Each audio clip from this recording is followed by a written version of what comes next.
എല്ലാവർക്കും നമസ്കാരം. ഇന്ന് നമ്മൾ പരിചയപ്പെടാൻ പോകുന്നത് ഇന്ത്യയിലെ തന്നെ ശ്രദ്ധേയമായ ഒരു നാടൻ പശുവിനെയാണ്. മരുഭൂമിയുടെ കരുത്തുള്ള ഇന്ത്യയുടെ സ്വന്തം റാത്തി പശുക്കളെ പറ്റി. രാജസ്ഥാനിലെ വരണ്ട മരുഭൂമി പ്രദേശങ്ങളിൽ വളരെ കുറച്ച് തീറ്റയും വെള്ളവും ലഭിക്കുന്ന സാഹചര്യങ്ങളിൽ പോലും മികച്ച രീതിയിൽ ജീവിക്കുവാൻ കഴിവുള്ള ഇനമാണ് റാത്തി. പാലുൽപാദനത്തിലും ശരീരഘടനയിലും ചൂടുള്ള കാലാവസ്ഥയെ അതിജീവിക്കാനുള്ള കഴിവിലും പേരുകേട്ട ഇനമാണ് ഇവർ. റാത്തി പശുക്കളുടെ ഉദ്ഭവം രാജസ്ഥാനിലെ വടക്കു പടിഞ്ഞാറൻ ഭാഗങ്ങളിലാണ്. പ്രത്യേകിച്ച് ബിക്കാനീർ, ഗംഗാനഗർ, ഹനുമാൻഗഡ് തുടങ്ങിയ പ്രദേശങ്ങളുമായെല്ലാം റാത്തി പശുക്കൾക്ക് നല്ല ബന്ധമുണ്ട്. മരുഭൂമിയോട് ചേർന്നുള്ള കഠിനമായ കാലാവസ്ഥയിൽ തലമുറകളായി വളർന്നു വന്നതിനാലാണ് ഇവയ്ക്ക് ചൂട് താങ്ങാനുള്ള പ്രത്യേക കഴിവ് ലഭിച്ചത്. രാജസ്ഥാനിലെ റാത്തി സമൂഹവുമായി ഈ ഇനത്തിന് പേരിലും ചരിത്രപരമായും ബന്ധമുണ്ട് എന്ന് പറയപ്പെടുന്നുണ്ട്. ഇനിയും എങ്ങനെയാണ് ഈ ഇനം രൂപപ്പെട്ടതെന്നറിയണ്ടേ? വർഷങ്ങളായി ഇവിടെയുള്ള കർഷകരും മൃഗപരിപാലകരും വളർത്തി വന്ന ഒരു ഇനം കൂടിയായിരുന്നു റാത്തി. പ്രാദേശിക സാഹചര്യങ്ങളോട് ഏറെ നന്നായി ഇണങ്ങുന്ന പശുക്കളെ തിരഞ്ഞെടുക്കുകയും അവയുടെ പ്രജനനം നടത്തുകയും ചെയ്യുന്നതിൻ്റെ ഫലമായാണ് ഇന്ന് കാണുന്ന രീതിയിൽ റാത്തി ഇനങ്ങളുടെ പ്രത്യേകതകൾ ഉണ്ടായി വന്നത്. നമ്മുടെ പാലുൽപാദന ശേഷിയുള്ള നാടൻ ഇനങ്ങളായ റെഡ് സിന്ധി, അതുപോലെ തന്നെ സഹ്യവാൾ തുടങ്ങിയ ഇനങ്ങളുടെ ജനിതക സ്വാധീനം റാത്തിക്കുണ്ട് എന്ന് ചിലർ പറയുന്നുണ്ട് എങ്കിലും റാത്തിയെ ഇന്ത്യയിലെ ഒരു നാടൻ ഇനമായി തന്നെ അംഗീകരിച്ചിട്ടുണ്ട്. ഇനി റാത്തിയുടെ ചില പ്രത്യേകതകൾ നോക്കാം. റാത്തിയുടെ ശരീരഘടന പരിശോധിച്ചാൽ ഇടത്തരം മുതൽ വലിയ വലിപ്പം വരെയുള്ള ശരീരഘടനയുള്ള പശുക്കളെ കാണുവാൻ സാധിക്കും. പക്ഷേ എങ്കിൽ അവയുടെ നിറത്തിൽ പലവിധ വർണ്ണങ്ങൾ ചേർന്ന ഒരു വ്യത്യാസവും കാണാൻ സാധിക്കും.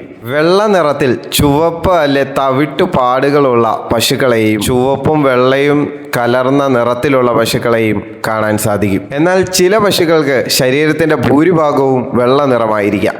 കൊമ്പുകൾ സാധാരണയായി ഇടത്തരം വലിപ്പമുള്ളതും വളഞ്ഞവയും ആയിരിക്കാം. ശക്തമായ കാലുകളും ശരീരഘടനയും ഇവയുടെ മറ്റൊരു പ്രത്യേകതയാണ്. എന്നിരുന്നാലും റാത്തി പശുക്കളുടെ ഏറ്റവും വലിയ പ്രത്യേകത എന്താണെന്ന് ചോദിച്ചാൽ ചൂടുള്ള കാലാവസ്ഥയോട് ഇണങ്ങാനുള്ള കഴിവ് തന്നെയാണ്. രാജസ്ഥാനിലെ വേനൽക്കാലത്തിലെ താപനില വളരെ ഉയരാറുണ്ട്. വെള്ളത്തിൻ്റെയും പച്ചിലയുടെയും ലഭ്യതക്കുറവുണ്ടായിട്ടും ആ സാഹചര്യങ്ങളിലെല്ലാം പിടിച്ചു നിൽക്കുവാൻ റാത്തി പശുക്കൾക്ക് കഴിയുന്നു എന്നതാണ് അവർക്കുള്ള പ്രത്യേകത. അതുകൊണ്ട് തന്നെ വരണ്ടതും ചൂടുള്ളതുമായ പ്രദേശങ്ങളിലെ കർഷകർക്ക് ഈ ഇനം വളരെ ഉപകാരപ്രദമായ ഒന്നാണ്. ഇവയുടെ പാലുൽപാദനം നോക്കണ്ടേ? റാത്തി പ്രധാനമായും പാലുൽപാദനത്തിന് വേണ്ടി വളർത്തുന്ന ഒരു ഇനമാണ്. ആരോഗ്യമുള്ള ഒരു റാത്തി പശു ഒരു കറവക്കാലത്ത് 2000 മുതൽ 5000 ലിറ്റർ പാൽ വരെ തരുവാൻ ശേഷിയുള്ളതാണ്.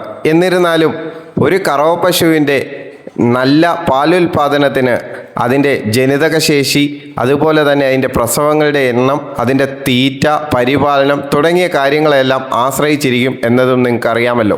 ഈ പറഞ്ഞതുപോലെ നല്ല രീതിയിൽ പരിപാലിക്കുന്ന റാത്തി പശുക്കൾക്ക് നല്ല പാൽ കിട്ടാറുണ്ട്.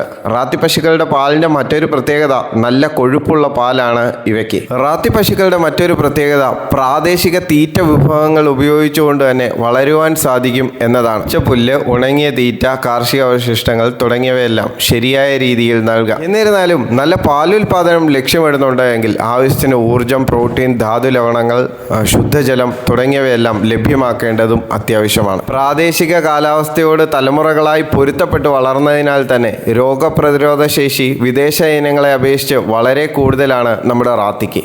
എന്നിരുന്നാലും വിരമരുന്ന്, വാക്സിനുകൾ, ശുദ്ധമായ സാഹചര്യം ഇവയെല്ലാം ഒരുക്കി കൊടുക്കേണ്ടതും ആവശ്യമാണ് കേട്ടോ. ഇത്രയും പറഞ്ഞതിൽ നിന്ന് നിങ്ങൾക്ക് ഒരു കാര്യം മനസ്സിലായില്ലേ? വൻകിട കർഷകർക്കും ചെറുകിട കർഷകർക്കും ഒരേപോലെ വളർത്താൻ പറ്റുന്ന ഒരു പശു ഇനമാണ് റാത്തി എന്ന് പറയുന്നത്. എല്ലാ സാഹചര്യങ്ങളോടും അവർ പൊരുത്തപ്പെടും, പാൽ തരും, പ്രതിരോധിക്കും. രാജസ്ഥാനിലെ വരണ്ട പ്രദേശങ്ങളിൽ നിന്നും ഇന്ത്യയുടെ കന്നുകാലി സമ്പത്തിലേക്ക് നടന്നു കയറിയ റാത്തിയെ നിങ്ങൾക്ക് ഇഷ്ടപ്പെട്ടു എന്ന് വിചാരിക്കട്ടെ.